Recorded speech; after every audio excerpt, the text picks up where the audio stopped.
All right, welcome into the Daily Fix. Your host, Ron Hughley. The Daily Fix every single day right here for you. Presented by Foolish Club Media, right here, 12 noon Central Standard Time. Share, let everyone know. Right there in that little box where he rightfully belongs is the beautiful, succulent, lovely hair, gum chewing, food eating Stephen Serta in the building. Hello, Stephen. Hi. Yeah, there it is. That always makes my day when I hear that old hi. Listen, again, as we always do, we appreciate however you're taking us in. If you're on Twitter, if you're on YouTube, we appreciate you. As we said, let everybody know as we want to continue to build this thing. One thing I do need you to do, if you have not done so, please like and subscribe at our Foolish Club Media page, where you can get all the content you want. As you heard yesterday, if you do follow Foolish Club, Brian's World dropped, and tomorrow morning, first thing in the morning, you'll hear Show with BK is I believe the best Chiefs podcast in the world. Show and BK that comes out on Fridays. Post game show with Serta and Rocky. You can catch all of that beach season, all of the content that we push out. You can catch that Foolish Club Media. Like and subscribe. Not going to hold you long as we usually don't. I was judged by a waitress yesterday. I'm not sure if she meant to do it, but it looks like she couldn't hide her face. I resent that, and I don't think I was wrong at all. And Serta, I feel like you may be disappointed in me, but I don't know. We'll see. And also, boy, did the Chiefs make the right call. And listen, we got to be ones to admit, because Steve, you and I would have made this call. Probably would have made this call over the call that they actually made. But we will get to that. But I want to start here. Let me get my 2 minutes in, Steve. And let's start with this. I know there are a lot of people who, at the sound of my voice, listen to this podcast right now. I know there are a lot of people who are fans of the Chiefs, who are just fans of football that cover the Chiefs or watch the Chiefs and just enjoy seeing the greatness of this Chiefs offense and what the Chiefs have done, and look at this and say to yourselves, yo, man, I'm starting to get concerned, man. This thing ain't looking right. They putting up 19 against the Raiders. They can't seem to score. Like, outside of that 30 points they put up on the Panthers, like, ooh, here of late, it just seems like it's so hard. You know, sort of, that they lead the NFL in red zone field goals by a lot. They've already surpassed the amount of red zone field goals that they made last year. And they kicked a lot of red zone field goals last year, it felt like. Harrison Butker was out there a lot last year.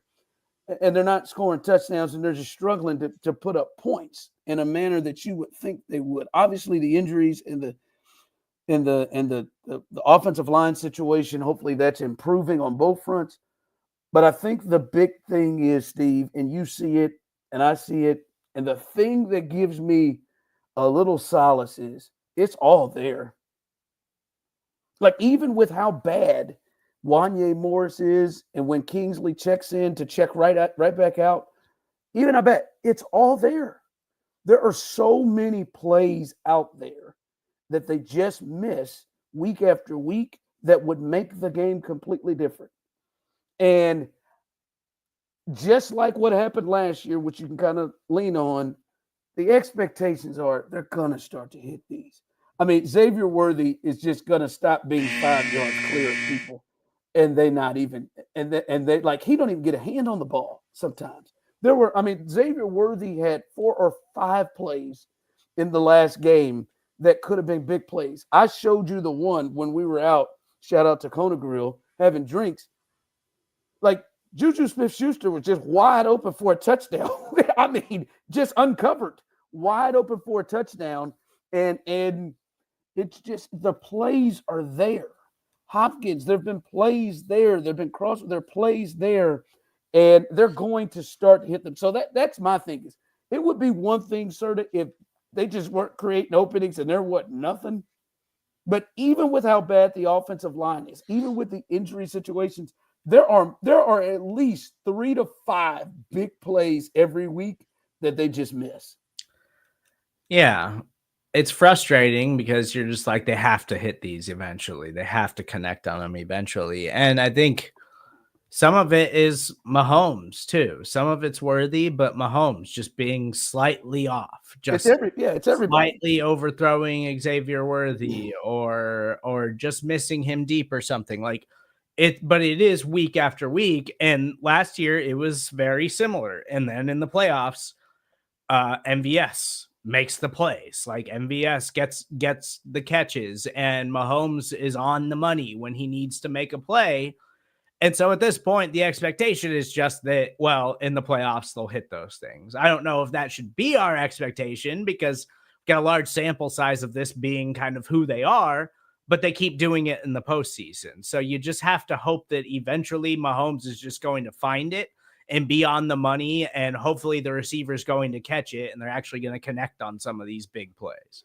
Yeah, but like, yeah, I'm with you. Some of them are so just there and easy, Steve. Like it's hard to believe. Like it's hard to believe that Xavier Worthy. Like it's not even just the downfield ones. There was an out route that was just an easy completion that he just sailed completely over his head and out of bounds. There was one where they had to go back and said it was a catch because Xavier got underneath it, but he was wide open there and could have got run into the catch. Those are like 15, 20-yard chunks, let alone the one on 3rd and 2 or whatever that they had open where he was clear another 5-7 yards and Pat just couldn't get it to him. They're just so open that you can just clearly see. All right. I want to move here because we got to give the Chiefs credit where it is deserved. And sir, I know both of our asses were on this. The Ravens had to suspend Diontae Johnson, who was one of the receivers they traded for, and one of the receivers that many people were looking at on the trade block, including, we thought, the Chiefs. But they suspended him because he refused to go in the game last week. Just refused to go in the game against the Philadelphia Eagles. I'm good. I'm out. Refused. So then he gets benched for whatever reason. And that was always the MO with them is like, we've seen him be a headache with the Steelers, quit plays, whatever. And he quit again on the Ravens. And they traded for him. And we all wanted Amari Cooper. That was our number one choice. And then we were like, I don't know about Hopkins. They want to go younger. They want somebody to kind of fit the Rashid Rice role. And we were, sir, I know you were, and I'll be admit we were like, yeah, Diontae Johnson makes a lot of sense. Diontae Johnson makes a lot of sense. Well, thank God the Chiefs are right. This is one of those moments where I can't be a GM because the Chiefs were absolutely dead right. And sort of all of those receivers that's been traded, we still believe that they have left some on the table with DeAndre Hopkins. He's by far been the most productive out of Diontae Johnson, who's getting suspended, quitting on his team, Amari Cooper, who's had to miss games and been hurt and just not has been as productive. He has been as productive, far more productive than any of those guys since he arrived and since he was traded. So, hey, bravo to Brett Veach. Bravo to Andy Reid. Because we sure would have been like if you'd have told me similar deal, Diontae Johnson or Hopkins, I probably sort of would have gone with Johnson because of the youth and because of the flexibility of things that he can do. So shout out to the Chiefs because I was dead wrong on that.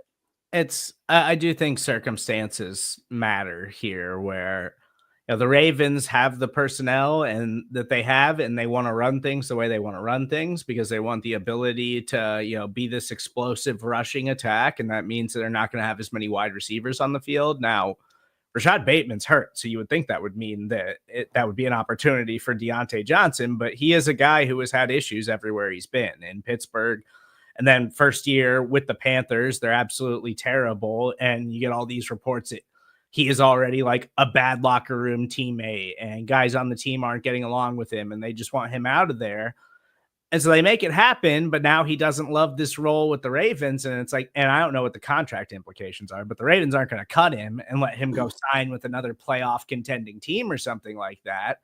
So it does feel like the Chiefs dodged a bullet here, where you got an absolute professional in DeAndre Hopkins, who is thankful to be here, who wants to go win, has never been on a team this good with this much opportunity to go win a ring. And Diontae Johnson, who has had issues everywhere he's been and has certainly been a locker room problem everywhere he's been.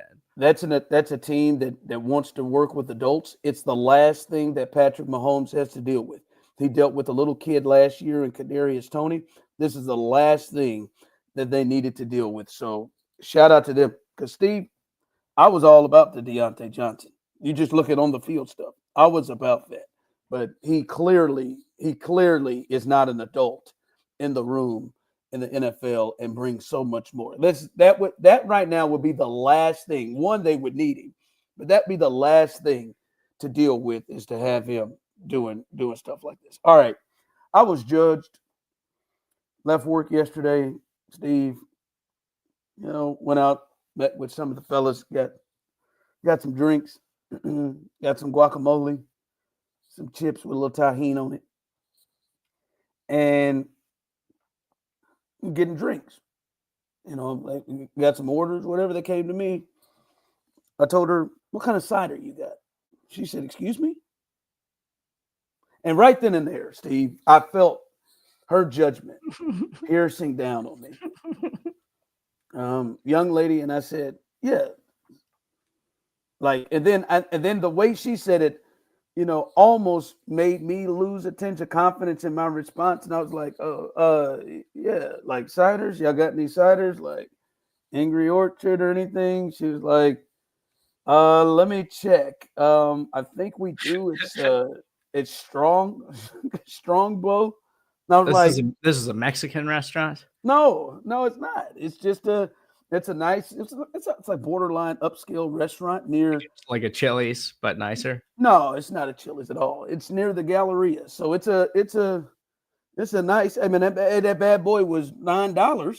So, I mean, it was a nice little spot. Shout out to Moxie. But I get in there and I'm like, yeah, can I get a cider? She's like, sure. Oh, all right. Okay. But I felt the judgment. Like, what's wrong with getting a cider? Is that a like, would you look down upon me? We went out the other week, the last weekend. I was on a little, a little mule action on a little vodka. But I mean, would you have looked down upon me if I ordered a nice cider?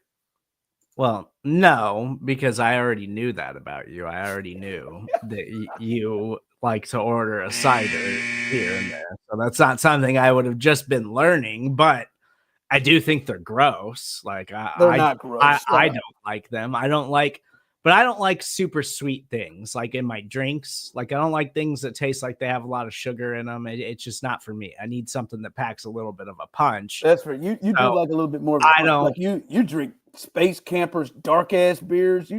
Like I don't love ciders. They're just not for me. I love a good cider. So, but if you did not know me, and like that first time we rolled up and I grabbed me a couple of ciders, you had a small judgment on me. I would be like, cider, huh? Wow, what is wrong with cider? What's wrong with cider? Nothing's wrong. Listen, I'm telling you right there. Take my glass up. I'm telling you right there, out there. If you want a good cider, don't let punks like that waitress yesterday. Good-looking young lady, but don't let punks like that waitress yesterday. Don't let punks like Steve Serta hit you with the cider. She gonna say to me, "Excuse me," as if you didn't hear what I said. You heard what I said. Ain't nothing wrong with cider. Hi, Mom. Hey, Courtney.